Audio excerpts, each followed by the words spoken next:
To fix the issue of MySQL shutting down unexpectedly in XAMPP, start by opening File Explorer on your computer and navigating to the C drive, or whichever drive XAMPP is installed on. Locate the XAMPP folder and open it. Inside the XAMPP folder, find the MySQL folder and open it. There will be several folders within.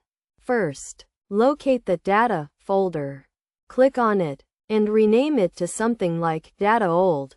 Then, create a new folder named Data by right-clicking, selecting New, and then Folder. Next, go to the Backup folder. Double-click it, and copy all the contents by right-clicking and selecting Copy. Go back to the New Data folder. Click on it, and paste the copied contents into it. Now, go back to the Data Old folder and copy the IB Data 1-inch file, as well as any other folders except for MySQL, Performance_Schema, and PHPMyAdmin. To do this, hold down the Control key on your keyboard and select the required files and folders.